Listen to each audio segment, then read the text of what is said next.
Doctor साहब, सबसे पहला सवाल आपसे यही करूंगी कि जो ये बड़ी बड़ी शख्सियात हैं, इनके ना तो बिजनेस में ना इनकी कामयाबी में कोई फ़र्क पड़ता है इस चीज़ से कि इन्होंने क्या पहन रखा, ब्रांड नहीं पहना और कोई ब्रांड नहीं होता, कोई लोगो नहीं ऊपर लगा हुआ। जैसे हम लोग ब्रांड कॉन्शियस हो जाते हैं कि हमने फ़लाँ ब्रांड फ़लाँ पहनना है।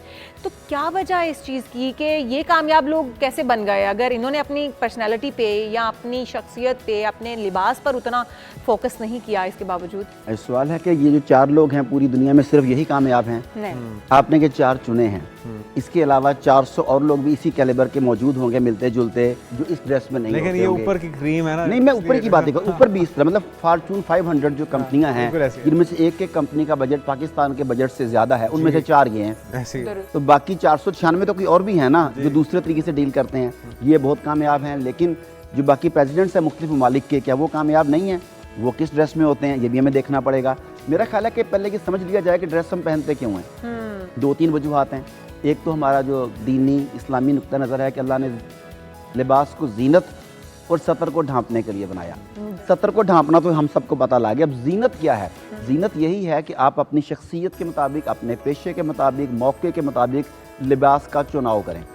अच्छा, फिर जीनत में एक और है, मोटा आदमी किस तरह का लिबास पहने, छोटा किस तरह का पहने, लंबा किस तरह का पहने, वो प्रिंट उसके ऊपर कैसा हो, लाइनिंग कैसी हो, कलर कैसा हो जो उसकी स्किन कलर से मैच करता हो, अच्छा लगे। ये चीज़ें जीनत में आती हैं। ठीक है। अच्छा, अब हम गड़बड़ क्या कर रहे हैं कि हम सादा लिबास को, बावकार लिबास को, पुरतकल्लफ लिबास को मिक्स कर रहे हैं। सीधी सी बात है कि सादा लिबास भी तो बावकार हो सकता है। जी, सीधी सी बात है कि फंक्शन है, फंक्शन में पुरतकल्लफ लिबास जो है वहाँ के वकार की वो अलामत है।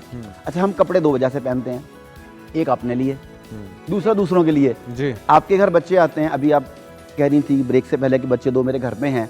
जबकि मेहमान आता है तो आप बच्चों को कपड़े क्यों चेंज करवाती हैं? मैंने कभी नहीं करवाया। अच्छा, जनरली लोग करते हैं, मेहमान आ रहा है। अच्छा, ये मेहमान की इज्जत कर रहे हैं बेसिकली कि जो दूसरे वाला बंदा आ रहा है ना, उसकी रिस्पेक्ट में कि उसे अच्छा लगे। अब दूसरों के लिए मेरे बच्चे उसे अच्छे लगेंगे, उसे अच्छा फील होगा। आप कहीं जाते हैं, आप तैयार होते हैं, दूसरे की रिस्पेक्ट में तैयार हो रहे होते हैं। मेरे मियाँ उल्टा कहते हैं, इनको तैयार मत करना, नजर लग जाती है। वो तो उनको अच्छा, कुछ एक पहनने और चीज़ नहीं है देते। कि वो सियाने भी कहते हैं ना कि खाओ मन भाया, पहनो जग भाया। तो अब बात यह है कि हम जो सवाल बुनियादी तौर पे आपसे पूछ रहे हैं वो ये है कि अच्छा लिबास होना, ये तो हमारा दीन भी कहता है कि अगर अल्लाह ताला ने आपको अच्छा रिज्क दिया है तो वो नजर आना चाहिए आपके पहनावे के अंदर। लेकिन जो लोग शो ऑफ की तरफ show चले off जाते नहीं हैं, होना जो ब्रांड्स की तरफ चले जाते हैं, ब्रांड कॉन्शियस हो जाते हैं, क्या ये ज़रूरी है? क्योंकि ये जो लोग हैं ये तो ब्रांड कॉन्शियस नहीं है और इन्होंने कामयाबियाँ भी हासिल की हैं बजाय। जो एक रिसर्च थी उसमें उन्होंने बताया कि जो मिडिल क्लास के लोग, अपर मिडिल क्लास के तेज़ी से गुर्बत की तरफ जा रहे होते हैं ग्रो करने की बजाय, उनमें चंद बातें उन्होंने बताई, प्रॉब्लम्स क्या उनमें से। एक प्रॉब्लम ये है कि वो हर साल गाड़ियाँ चेंज करते हैं। दूसरी प्रॉब्लम ये बताई कि वो जो घर बनाते हैं वो हाई मेंटेनेंस घर बनाते हैं। घर बनाना एक और बात है, उसकी फिर मेंटेनेंस पे रेगुलर पैसे चाहिए होते हैं। तीसरा, वो ब्रांड्स के ऊपर बहुत ज़्यादा पैसा स्पेंड करते हैं। वो बैग कौन सा लेना है, जूता कौन सा लेना, इसके ऊपर उनका जो बजट है वो बहुत ज़्यादा है। और चौथी चीज़ है गैर ज़रूरी डाइनिंग आउट। उन्होंने कि 4-5 चीज़ें बताई कि ये चीज़ें आदमी की तरक्की की राह में रुकावट बन जाती हैं। तो जो इस चीज़ को जिससे अपने ब्रांड्स कॉन्शियस होना कह रहे हैं, तो डेफिनेटली ना सिर्फ के बजट ख़राब होता है, आपका जहन ख़राब होता है, आस-पास की सोसाइटी में भी वो ख़ास चीज़ें इनकलकेट कर रहे होते हैं जिनसे हमें बचना चाहिए।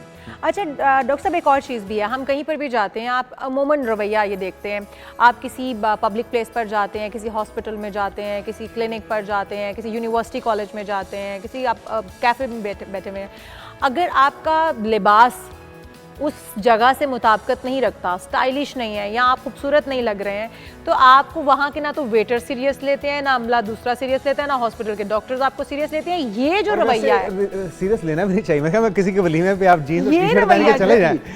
लेकिन अच्छा, आप अभी देखें ना, आपके जो जूते हैं ये भी तो लिबास का हिस्सा है ना। अच्छा, हम तीनों ने स्लीपर्स क्यों नहीं पहने हुए? आप मतलब कंफर्टेबल है, आराम से स्लीपर्स पहने आप यहाँ पर बैठे। हमने ऐसा नहीं किया हुआ। क्यों? इस इदारे का, इस जगह का, इस स्क्रीन का एक डेकोरम है। अच्छा, उस डेकोरम को आपको फॉलो करना है।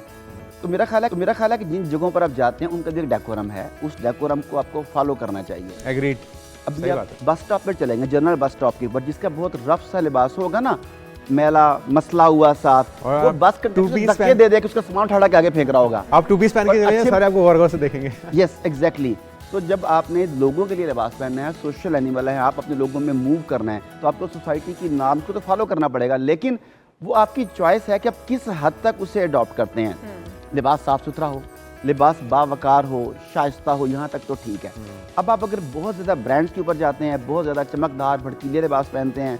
अभी कल मैं प्रोग्राम में था तो मैंने उनसे पूछा कि ख्वातीन जो हैं ये शादी, अब आप कहेंगे ख्वातीन की बात कर रहे हैं अच्छा, हालांकि वो जान के कर रहे हैं नहीं जान के नहीं कर रहा, ये अनजाने में हो जाता चलिए है। चलिए आप कर ले, कोई बात। जब ख्वातीन की शादी होती है तो उसमें दर्जनों ऐसे सूट होते हैं जिनका बजट कई लाख रुपए होता है, जो सिर्फ एक मरतबा इस्तेमाल होने होते हैं। दुरुस्त।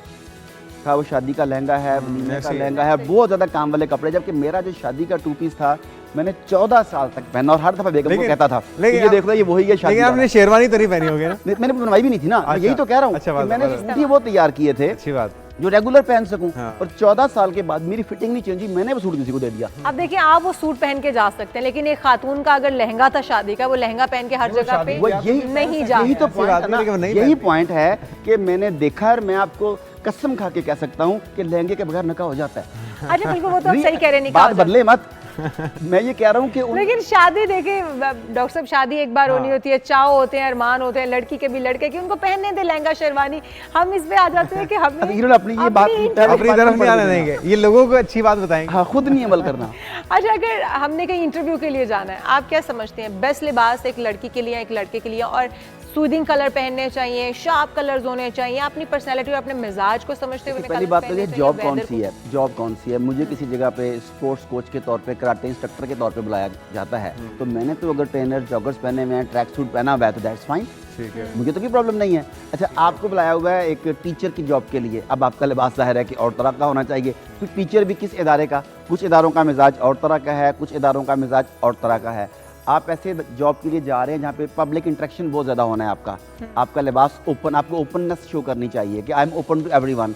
आप कारपोरेट सेक्टर में जा रहे हैं जहाँ पे आप बॉस की सीट है, आपकी मैनेजर की सीट है, फासला डिस्टेंस करना है, आपका लिबास भी बताना चाहिए कि ये बंदा रिजर्व आदमी है। तो इन चीज़ों की सिलेक्शन जो है ये तो नेचर ऑफ द ओकेजन के हिसाब से होगी। अच्छा, इसके अंदर किन किन चीज़ों को मद्देनजर रखा जाए? एक तो आपने बता दिया कि किस मौके की मुनासबत से आप पहन रहे हैं, लेकिन कलर का इंतखाब कितना महंगा होना चाहिए, कितना अफोर्डेबल होना चाहिए, और क्या फिर वाकई में अच्छा पहनावा ही कामयाबी की ज़मानत है या और फैक्टर्स भी हैं जो देखे जाते हैं? आपने महंगे की बात की ना, मैं पहले इस लफ्ज़ को चेंज करना चाहता हूँ कि एक बात समझिएगा कि कभी भी किसी भी आदमी को पूरी दुनिया में महंगा लिबास नहीं पहनना चाहिए।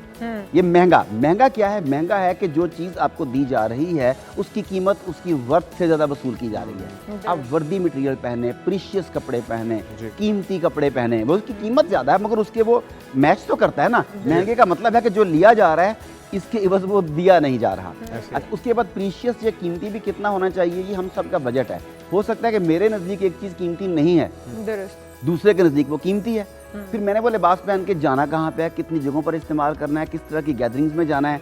तो आई थिंक कि ये सब भी जो है ना फ़र्द के इनफरादी budget, personality, nature of business, ये कैरियर के मुताबिक होना चाहिए। बाकायदा कंसल्टेंट्स मौजूद हैं। आप अगर हम कलर के ऊपर आ जाते हैं तो कलर किस तरह के पहन के जाने चाहिए हमें? वो भी क्या वेदर के हिसाब से कि गर्मियों के कलर्स हैं तो ये वाले कलर होने चाहिए? हमारे जो एक दोस्त हैं, आपने भी प्रोग्राम में कई दफ़ा आए होंगे, अहमद सईद साहब, वो तो हमें हमेशा ये कहते हैं कि भी कलर आपके 4 ही होने चाहिए, डार्क कलर्स होने चाहिए। तो मुझे उन्होंने जब ये सूट मैंने उन्हीं से बनवाया था तो मैंने कहा मुझे हल्के कलर का एक तो बना दो, तो मेहरबानी है, एक दफ़ा मुझे अपनी मर्जी कर लेने दो।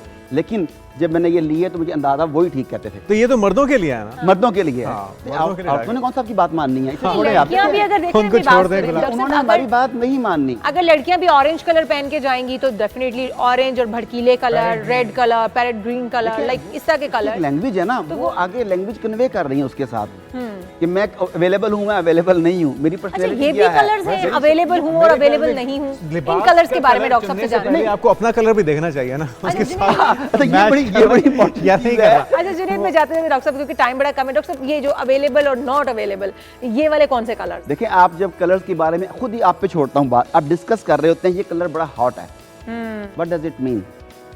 नहीं, हॉट का मतलब वो कलर बड़ा क्लासी है, डिमांड में है, खूबसूरत है। आप हॉट के लफ्ज़ को पहले डिक्शनरी में देख लें कि जब इस हॉट के लफ्ज़ को इस्तेमाल किया जाता है तो किन मानों में इस्तेमाल किया। जब इस खाली लिबास का कलर नहीं, उसके बाद उसकी फ़िराकी है, आपने उसकी स्टाइल कौन सा अडॉप्ट किया है, ये सारी की सारी चीज़ें बताती हैं कि आप क्या करने। इवन आपके खड़े होने का पोस्चर बताता है, आपके बैठने का पोस्चर बताता है। तो इन चीज़ों पे thank you so much, focus करना थैंक यू सो चाहिए। मच डॉक्टर आरिफ सिद्दीकी हमारे थैंक यू साथ सो मौजूद मच थे। डॉक्टर साहब हमारे साथ मौजूद थे। बड़ी मुफीद बातें उन्होंने बताई कि कलर्स आपने किस तरह से चूज़ करने हैं कहीं पर जाते और आते वक्त खवातीन के लिए भी और मर्दों के लिए भी। आपने नॉट अवेलेबल का बोर्ड लगाना है या अवेलेबल का बोर्ड लगाना है, और ये भी आपके ऊपर। पहनावा जो है वो ज़मानत नहीं है बहरहाल कामयाबी की। आपको अपने आप को काबिल भी बनाना है और महंगा लिबास होना ज़रूरी नहीं है, अच्छा रीज़नेबल मौके की मुनासबत से होना ज़्यादा ज़रूरी है।